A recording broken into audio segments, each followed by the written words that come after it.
할렐루야. 우리 하나님께 영광의 박수 같이 돌리겠습니다. 이 저녁에도 주님께서 우리와 함께 하실 줄로 믿습니다. 사실 우리 인간이 솔직히 날고 기어봤자 무능한 것은 어쩔 수가 없어요. 과학이 발달해서 지금 달나라를 가고 요번에 화성에도 위성을 쏘아 올렸습니다. 그런데 그래서 안방에 앉아서 화성이 어떻게 지표면이 됐는지를 텔레비를 통해서 볼 수도 있습니다. 이런 정말 굉장히 멀리 떨어져 있는 그 별의 정보를 얻어낸다 하더라도 역시 날고 기어봤자 하나님 앞에서 사실 인간은 보잘것없고 사실 무능한 거예요. 그래서 시편 127편에도 보면 1절에 하나님이 집을 세우지 아니하시면 세우는 자의 수고가 헛되며 하나님이 성을 지켜주지 아니하시면 파수꾼의 경성함이 허사로다라고 말씀을 했습니다. 그러니까 우리 인간은 하나님 없이는 단 하루도 살 수 없는 존재다라고 하는 말이죠. 여러분 사실 그래요. 오늘날 세상 돌아가는 거 보면 참 아무것도 아닌데 사람이 그 별것 아닌 거에도 픽픽 쓰러지고 넘어지잖아요. 심지어는 더우면은요 더위에 죽는 사람도 있어요. 여러분 아무리 배가 고파도요 여름에 더위는 잡수지 마세요. 아무리 배가 고파도 그것만은 잡수지 마세요. 사람이 더위 먹으면요 빌빌해요. 맥을 못 추고 그런다니까요. 그리고 보세요. 이번에도 사실 홍수가 왔잖아요. 태풍이 왔죠. 우리가 할 수 있는 게 뭐 있어요? 뭐 해볼 수 있는 게 아무것도 없어요. 아무것도 없어요. 뭐 산이 밀려 내려오죠. 그걸 갖다 산사태라고 그러더라고. 사태라는 말만 쓰면 안 돼요. 그럼 또 소고기 어디 부위인 줄 알아. 그래서 꼭 산사태. 이래서 산에서 이렇게 내려오고 집을 덮치고 사람을 덮치고. 거기 우리 인간이 손 쓸 수 있는 게 사실 뭐가 있어요? 천둥 번개만 쳐도 우리 사람이 할 수 있는 게 아무것도 없어요. 여러분 태풍이 부르면 할 수 있는 것도 없고 쓰나미가 몰려와도 할 수 있는 게 아무것도 없어요. 그래서 사람이 아무리 뻥뻥거리고 날고 기어봤자 별거 아니더라니까요. 그러니까 로켓을 쏘아 올린다든가 비행기가 날아간다든가 인공위성이 날아가도요 뭘 보느냐? 날씨가 어떻게 될까? 기온이 어떻게 될까? 그걸 아주 세밀하게 관찰을 해요. 그래도 갑자기 기후의 변동이 오면 모든 게 다 취소되어 버리고 마는 거 아니겠어요? 여러분 그래서 사실 사람은 날고 기어봤자 무능하다라는 거죠. 이번에도 별것 아닌 눈에도 보이지 않는 미세한 것보다도 더 미세한 그런 코로나 바이러스에 많은 사람이 벌벌벌벌 떨고 있잖아요. 사실 별거 아닌데도 벌벌 떨고 있어요. 그래서 성경에 말하기를 오늘 본문에도 보면 바람을 주장하여 바람을 움직이게 할 사람도 없다 그랬어요.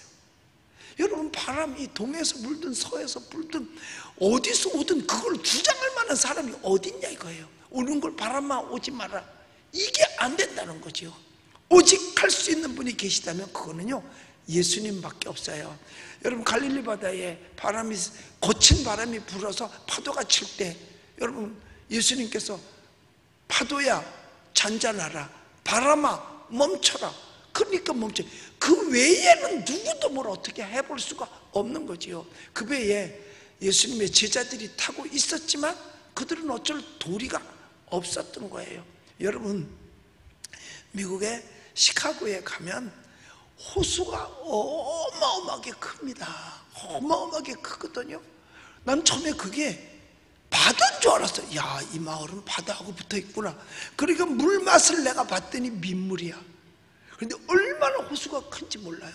뭐 어떤 사람은 그래, 우리나라를 집어넣어도 될 정도로 크다고 할 정도로 여하튼 커요. 뭐 강원도 땅덩어리를 집어넣어도 거기 다 들어간대. 그러니 얼마나 큽니까? 그래서 거기요, 세상에 파도가 치면요 물에 빠져 죽는 사람이 생긴대, 호수 안에. 그런데 나는 여러분의 눈을 볼 때 그 호수 같아. 여러분, 사람이 할 수 있는 거 별거 없어요. 그러니까는 오늘 여기 성경 말씀에 그러잖아요. 바람을 주장하여 움직이게 할 사람도 없을 뿐만 아니라 생기를 주장하여 생기로 머무르게 할 사람도 없다는 거죠. 그러니까 사람의 생명이 사람에게 달려있는 것이 아니라 오직 생명의 주인이신 하나님께 달려있다는 거예요. 그러니까 우리의 생명을 우리가 좌지우지할 수가 없는 겁니다. 인간은 살려보려고 애를 써도 그 생명 하나님이 주장하시는 거예요. 물론 조금 도움은 줄 수 있지요. 내버려 두는 것보다 인공호흡이라도 시키면 조금은 더 살 수 있고 회생할 수도 있어요. 그러나 그 생명을 하나님이 거둬가면 그건 인간의 방법으로 아무리 해도 소용이 없다는 거예요. 그래서요, 의사들이 환자들을 이렇게 치료하잖아요. 그런데 환자들이 치료하는데 그의 심박수가 이제 모니터에 나오잖아요. 이렇게 이건 사는 거야. 근데 이렇게 가다가 이렇게 삑 하고 가면 끝나는 거거든요. 그러니까 이렇게 갈 때 의사들끼리 그 전에 얘기를 들어보니까 이런 얘기다. Only God knows. 이거는 우리 힘으로 안 되고 오직 하나님만 아신다. 어떻게 되겠어요? 그랬을 때 그들끼리 선생님 어떻게 되겠어요? 했을 때 Only God knows. 오직 하나님만 아신다. 사람으로 할 수 있는 건 다 해봤다는 거예요.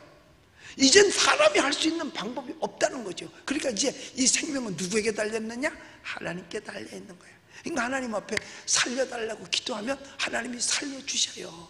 히스기야가 살려달라고 기도했을 때 하나님께서 살려주셨잖아요. 히스기야의 생명을 연장해 주셨다니까요.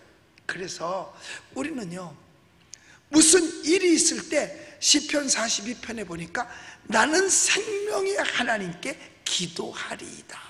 그러니까 생명을 주신 분도 하나님이시니까 가져가시는 분도 그분이야. 그러니까 내가 내 생명이 더 머무르기 원한다면 하나님께 기도하면 그 머무르게 할 수도 있다는 거죠. 그러니까 히스기야 왕 같은 경우는 하나님, 내가 하나님 앞에 어떻게 한 줄 하나님이 아시지 않습니까? 그러니까 하나님 내 생명을 연장시켜 달라고 얘기해요. 그때 하나님께서 그의 생명을 몇 년이나 연장? 몇 년? 15년을 연장.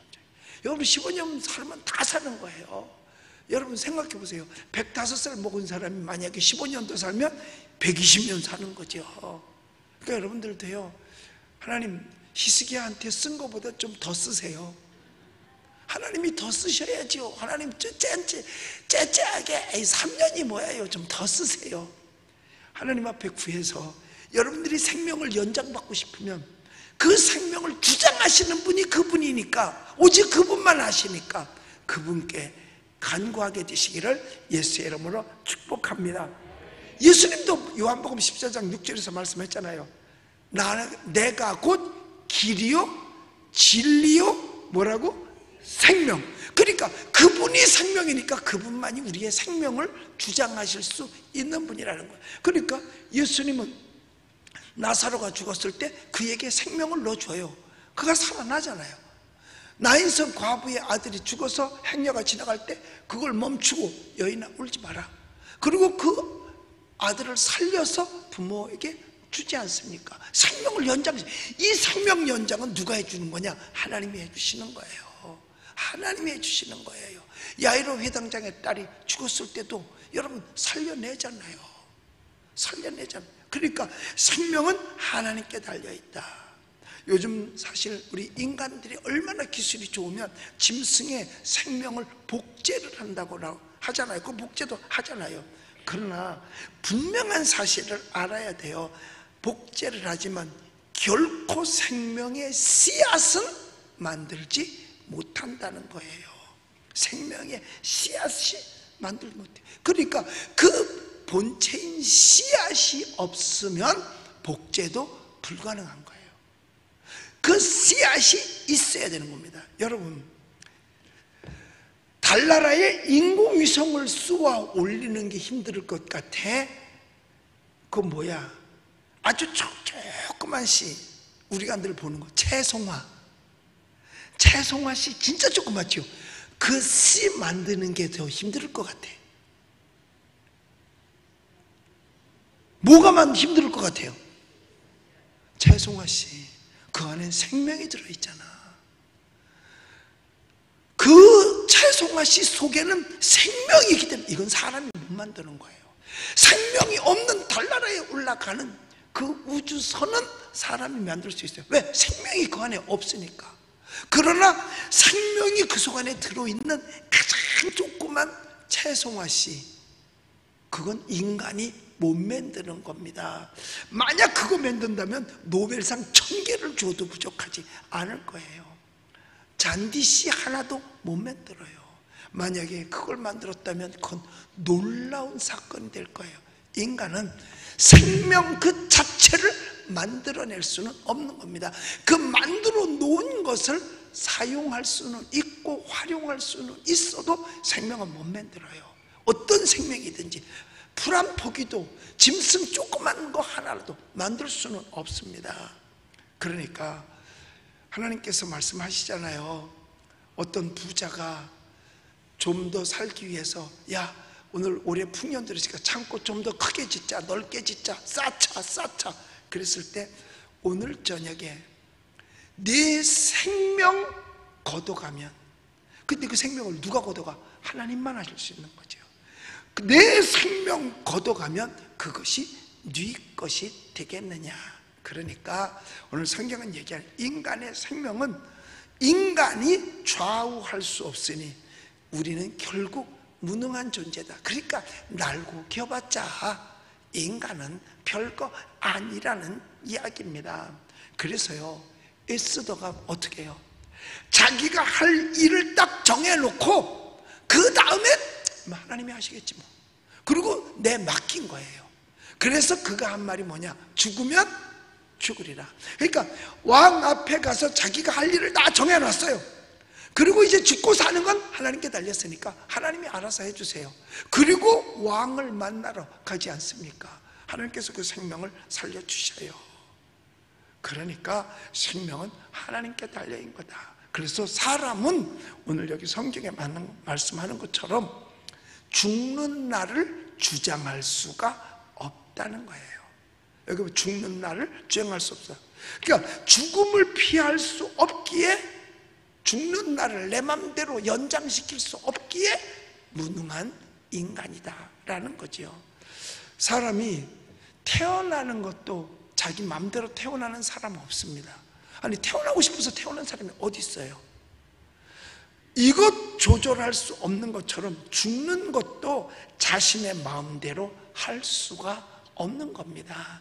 자기가 다 한다 하더라도 날고 기어봐도 태어나는 것도 지 맘대로, 죽는 것도 지 맘대로 못해요. 생명의 주인 되신 하나님 앞에 하나님께서 하실 것을 믿고, 그래서 그 연수는 누구의 뜻에 달려있냐? 하나님의 뜻에 달려있는 줄로 믿습니다. 그러니까 하나님은 히스기야의 연수를 길게 해주셨고, 나사로의 연수를 길게 해주셨고, 난성 과부의 아들을 길게 해주셨어요. 이 길게 할 수 있는 것 하나님만 하실 수 있어요. 그러니까 여러분들, 우리 정말 우리의 생명마저도 연장하실 수 있는 하나님께 모든 걸 맡기게 되시기를 예수님의 이름으로 축복합니다. 그러니 우리 인간이 날고 겨봤자 별것 아니니까 하나님 앞에서는 항상 겸손하게 살아야 되는 거예요. 잘난 척할 것도 없고 나설 것도 없어요. 우쭐댈 것도 없어요. 우쭐대봤자 별거 아니니까요. 날고 겨봤자 별거. 그래서 각자가 하나님 앞에 겸손할 수 있게 되시기를 예수님의 이름으로 축복합니다. 또한 우리 인간은 재앙조차도 물리칠 수가 없는 겁니다.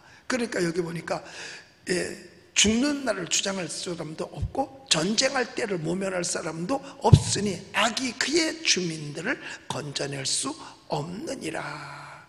그러니까 재앙도 물리칠 수 없다는 거죠. 전쟁할 때 모면할 자도 없다. 여러분, 폭탄이 떨어지면 예수 믿는다고 피해 다니겠어? 뭐 누가 그러더라고요. 월남선 전쟁에서 제일 많이 죽은 퍼센트가 소대장님 소위래. 그래서 어떻게 소위가 뭐 이렇게 많이 죽었냐 그랬더니 베트공이 쏘면 쏘이 이러고 찾아다닌긴대. 소대장 죽이면 나머지는 오합지졸이 되니까 거긴 소대 분대 단위로 매복을 해서 나가가지고 전투를 하거든요. 저도 월남을 가기 위해서 훈련을 잘 받았어요. 나는 원래 군대 갈 때 내가 진짜 가만히 보면 효자였었어요. 그때는. 지금은 효자 노릇하고 싶어도 효자 노릇할 대상 부모님이 안 계시니까 못해요. 그때는요, 내가 가서 월남에 가서 혹시 살아오면 돈 벌어서 살아왔으니까 그때는요, 군인 월급이 내가 받을 때 600원, 900원, 1200원 이렇게 받았는데 월남 가면 8만 원을 받았거든. 월남을 가면은요, 그때 장교 월급이 8만 원이 안 됐을 때야. 근데 월남을 가면 8만 원 줘. 그럼 가서 1년 있다 오면 우리 부모님들이 아주 유익하게 해줄 수 있는 거란 말이에요. 그 나라로 집으로 보내주니까. 그런데 우리 부모님들한테 효도하려고 그런 거죠. 그래서 난 돈 벌러 가려고 해병대를 간 거야. 그래가지고 월남을 가려고 훈련 잘 받고 있었어요. 이제 다음 달이면 가. 그런데 북한에서 백령도에 비행기 한 대가 와버린 거예요. 그러니까 우리나라가 위기에 처하잖아. 그러니까 해병대 철수. 그래가지고 내 전기수까지 월남을 갔어. 내가 237기거든요. 저거 다 237기인데 236기까지 월남을 갔어요. 지난달까지. 이번 달에 딱 끝쳤어요. 그래서 내가 못 간 거예요. 나 갔어야 되는데. 그래야 돈을 버는데. 갔으면 둘 중 안에 하나야. 죽든지 살든지. 사실 많이 죽었어요. 한 부대 소대가 약 한 40명 정도 되는데 가보면 20대 명밖에 없어. 왜? 월남 가가지고. 거기서 차처리해서 부대에서 월남 가고 또 들어오고 또 가고 들어오고 또 가고 계속 로테이션으로 갔거든요. 그런데 거기 갔더라면 죽었을런지도 모르죠. 만약에 내가 거기서 죽었으면 우리 집은요, 유공자의 집이 될 뻔했어. 우리 부모님들이. 그런데 이제 탈 게 없구나. 왜냐? 돌아가셨으니까. 정말 사람이, 여러분, 전쟁을 모면할 수가 있는 게 아니라, 전쟁이 나면 그냥 평민도 군인도 함께 같이 그 피해를 입을 수밖에 없다는 거예요. 그러니까 전쟁할 때 누구라고 피해가는 게 아니라는 거죠. 세상에서는 인간의 힘으로는 도저히 막아설 수 없는 재앙들이 얼마든지 있어요. 그런데 하나님께서 피할 길을 준 건 뭐냐? 비행기가 내려온 바람에 내가 안 가게 됐잖아. 월남을 안 가게 됐기 때문에 오늘 제가 여기 있는 거예요. 그래서 하나님께서 나한테, 그래서 그때 못 가게 걔네를, 그러니까 하나님이 나를 향한 섭리가 어마어마하게 큰 것 같아. 지금 생각해보면 북한이 비행기를 이용할 정도니까. 그러니까 내가 그런 사람이야. 내가 이제 보니까.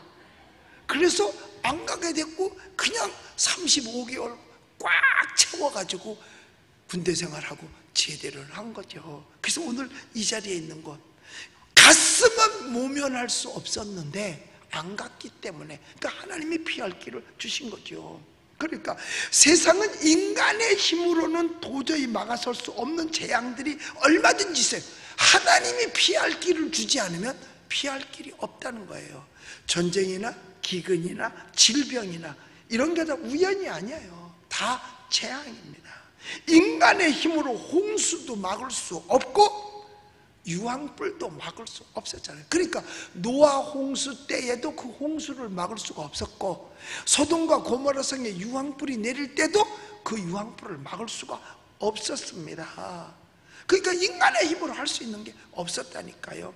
그렇기 때문에 우리는 어떠한 재앙이 올 때마다 우리의 힘으로 할 수 없으니까 겸손하게 무릎을 꿇고 두 손을 모고 하나님 도와주시옵소서, 도와달라고 우리가 하나님 앞에 기도해야 될 줄로 믿습니다. 그러니까 그런 걸 볼 때에 우리 인간이 잘나봤자 날고 겨봤자 무능하니까 하나님의 도움 없이 살 수 없음을 기억하고 항상 겸손하게 살아야 되는 거예요. 그래서 어떤 사람이 그랬대요.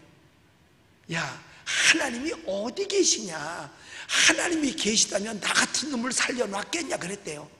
그랬더니 갑자기 하늘에서 천둥 번개가 치니까 놀래가지고 하나님 농담도 못하나요? 그러더래. 그거 너 같은 놈 벌써 죽었어. 여러분, 천둥 번개만 쳐도 우리는 꼼짝을 못하잖아요. 여러분, 우리는 잘 깨달아야 돼요.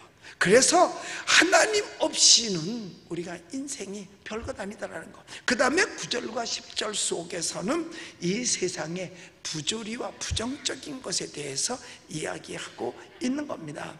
여러분, 이 세상은 가만히 보면은요, 정당하게 되는 것만은 아니에요. 어떻게 보면 부조리가 참 많습니다. 우리나라도 예외는 아니고 사실은 유럽도 그렇고 미주도 그렇고요, 부조리가 아닌 데가 거의 없어요. 우리나라도 처음에 개발도상국 때는요 부조리가 더 많아요. 후진국일수록 여러분 부조리가 숫자적으로도 많아요. 근데 선진국일수록 부조리의 덩치가 또 더 커.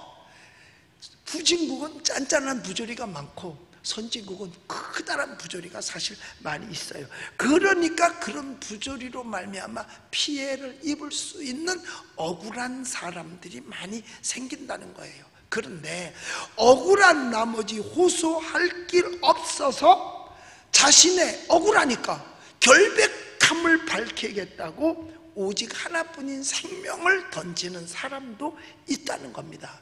그리고 자기 억울함을 풀겠다고 다리 위로 뛰어 올라가는 사람 있잖아요. 그래서 다리 위로 올라가가지고 나는 결백하다 그리고서 막 소리를 쳐요. 그러면 내려오라고. 그러면 또 못 이기는 척하고 내려와. 왜? 자기 결백을 주장했으니까. 어떤 사람은 크레인 꼭대기에 올라가서 나는 결백하다라고 이야기를 합니다. 여러분, 사실 그래요. 세상의 부조리는 사람을 해롭게 하는 거잖아요. 예수 밖에서는 부조리가 있을 수밖에 없습니다. 예수 밖에서는요. 그러니까 오늘 성경에도 보면은 이야기하잖아요. 여기 모든 일을 마음에 두고 살핀즉 사람이 사람을 주정하여 해롭게 하는 때가 있도다. 해롭게 한다면 해로움을 받은 사람은 억울하지 않냐 이거죠. 그러니까 모든 일에 해롭게 하는 때가 있다고 이야기를 하는 겁니다. 그러니까 사람을 주장하여, 그러니까 대개 보면 언제나 약자가 강한 자로부터 피해를 보는 거예요. 무슨 우리나라에서는 갑질이다 이런 얘기를 하는 것처럼 말이에요. 그런데 다 그런 건 아닙니다.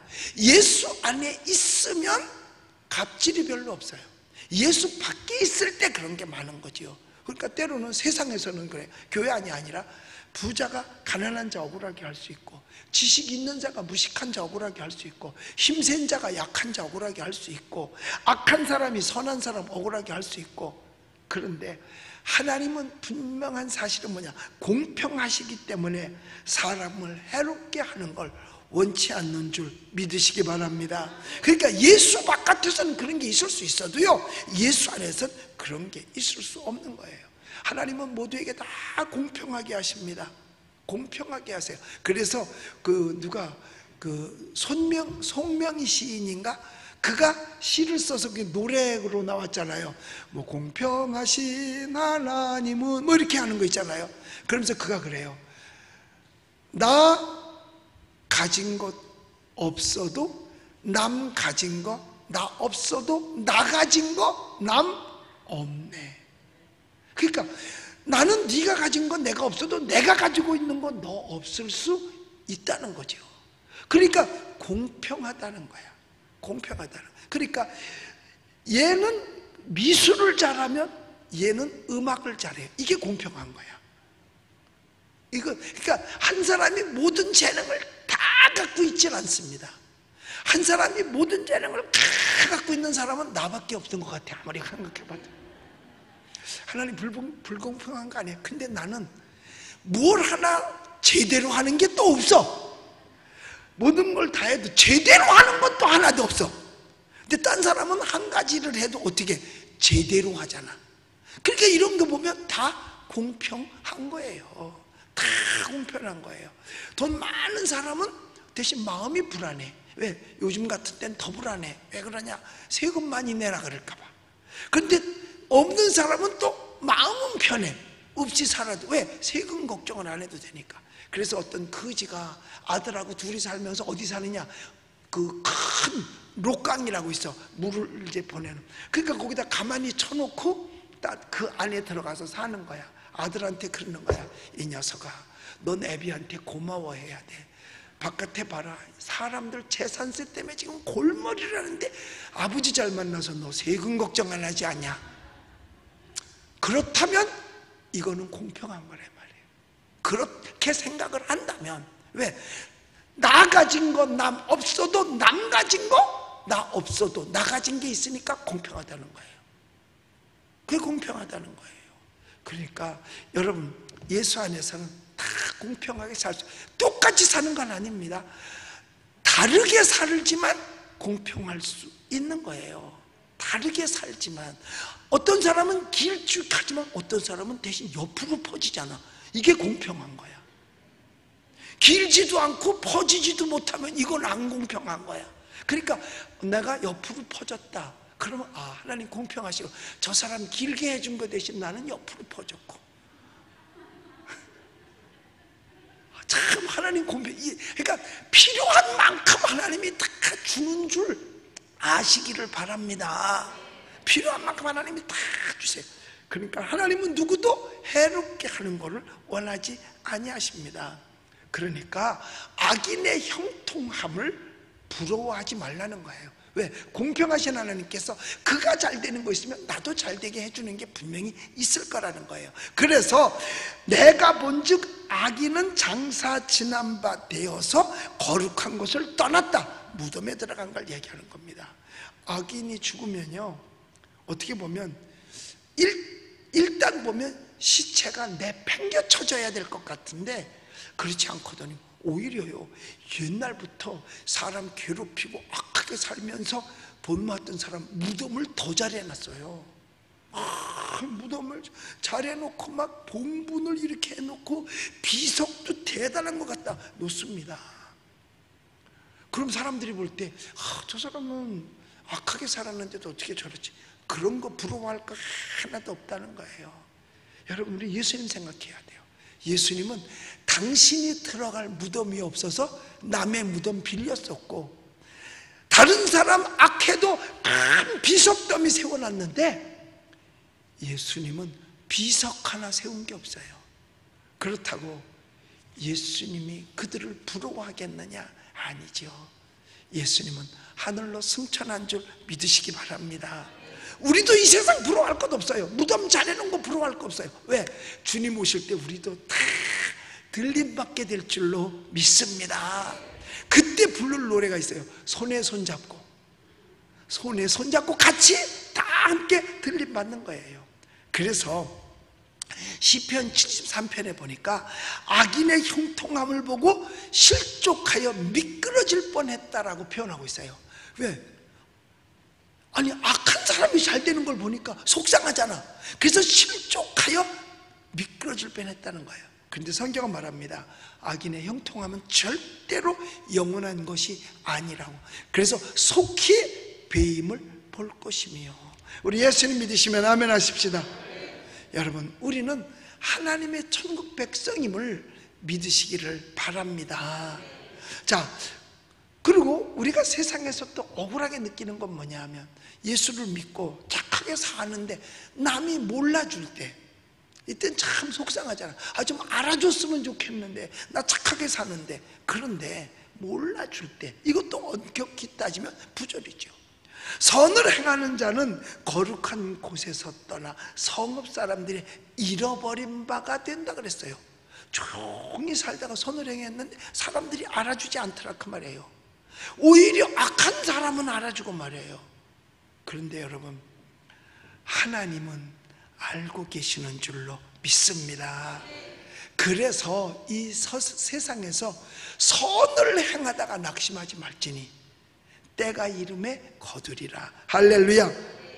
그러니까 잠언 23장 11절의 말씀대로 죄인의 형통함을 부러워하지 말라는 거예요. 그리고 시편 37편에 보면 선한 사람의 후손은 복을 받고 악인의 후손은 끊어지리라고 그랬어요.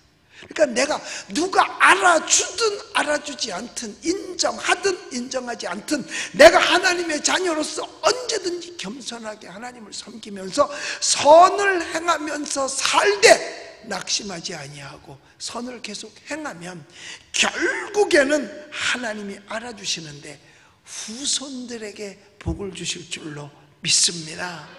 그래서 신명기 28장에 보면 하나님을 잘 섬긴 하나님의 자손들에게는 자손 1000대까지 복을 준다고 약속을 했어요. 근데 악을 행한 자는 3, 4대까지 벌이 임한다 그랬어요. 그러니까는 축복은 길고 벌은 짧아요. 출세는 짧고 아파트는 길어요. 이게 요즘 유행하는 말의 패러디입니다. 뭐 인생은 짧고 뭐 예술은 길다. 그런데 출세는 짧고 아파트는 길다. 요즘 패러디에서 쓰는 거잖아요. 여러분, 그래요. 선을 행하다 낙심하지 말지니 피곤하지 아니하면 때가 이름에 거두리라. 여러분, 예수 믿다가 낙심하지 마세요. 기도하다가 낙심하지 마세요. 전도하다가 낙심하지 마세요. 그 결과는 하나님이 알고 계시는 줄로 믿습니다. 지금 당장 알아주지 않아도 하나님께서 알아주신다니까요. 지금 몰라주면 어때요? 이 세상은 잠깐인데 우리는 하늘나라로 언젠가 다 들림받을 거 아니겠어요? 그러니까 우리는 낙심하지 않는 겁니다. 그래서 무능한 인간, 그렇기 때문에 우리가 날고 겨봤자 별거 아니라는 사실을 알고 하나님을 의지하고 살아야 돼요. 아무리 잘나봤자 인간 별거 아니더라니까요. 나이 먹으면 박사나 박사 아닌 사람이나 똑같아요. 똑같아. 이쪽 위에 가면 3,800원짜리 콩나물 국밥집이 있어요. 거기 가서 밥 먹을 때 보면 나를 아는 목사님, 저 사람이 큰 교회 목사, 큰 교회 목사도 콩나물 국밥 먹고 적은 교회 목사님도 콩나물 국밥 먹고, 잘나봤자 콩나물 국밥이고 못났어도 콩나물, 별게 아니더라니까요. 그리고 나이 많이 먹으니까 큰 교회 목사님도 허리 구부정한 게 은퇴하니까 그거고, 은퇴 안 한 목사님도 똑같고 별거 아니라요. 이 세상에서는 날고 기어봤자 별거 아니에요. 하나님 앞에 섰을 때 내가 어떻게 하나님께 비춰질까, 이거를 생각할 수 있는 저와 여러분들이 되시기를 주님의 이름으로 부탁을 드립니다. 세상 부조리는 주변에서도 얼마든지 볼 수 있어요. 또 우리가 당할 수도 있습니다. 그러나 세상 탓하고 원망할 것이 아니라 공의로우신 하나님 바라보고 우리는 어디에 가든지 소금의 역할, 빛의 역할 다 하게 되시기를 예수님의 이름으로 축복합니다. 왜? 그 이유는 사람이 무엇으로 심든지 심은 대로 거두리라. 할렐루야. 어렵고 힘들고 내가 좀 손해를 본다 하더라도 내가 반드시 선을 심으면 내게 돌아올 때 선이 돌아오는데, 그것이 하나 심어서 하나 돌아오는 것이 아니라 30배, 60배, 100배로 넘치게 하여서 우리에게 돌아올 줄로 믿습니다. 우리 사랑하는 성도 여러분, 어려운 이 세상 좀 살기 힘들다고 하잖아요. 더군다나 이 코로나19로 말미암아 정말 사람들의 마음마저도 피폐해지고 경계하게 되고 막 이러잖아요. 어서는 가까이 했다 나한테 옮으면 어떡하나. 뭐 어떤 교회에서도 지하실 교회, 개척교회인데 그러니까 밀폐되어 있잖아요. 그런 교회에서 예배드리고 그 자리에서 밥 먹었는데 뭐 또 감염이 됐다 그러더라고요. 그래봤자 외국에서 들어오는 감염에는 비교가 안 돼요. 감염이 됐다고 하더라고요. 여러분, 참 그럴 때 보면 참 안타깝죠. 그런데 우리는 어디에서든지 소금과 빛의 역할을 다 해야 돼요. 이유는 왜냐? 심은 대로 거두기 때문에 그래요. 선을 심으면 선한 결과가 오는데 그 결과가 뭐냐? 영혼이 잘됨같이 범사에 잘되고 강건한 은혜를 받게 될 줄로 믿습니다. 그 은혜가 여러분 것이 되시기를 예수님의 이름으로 축복합니다. 기도하겠습니다.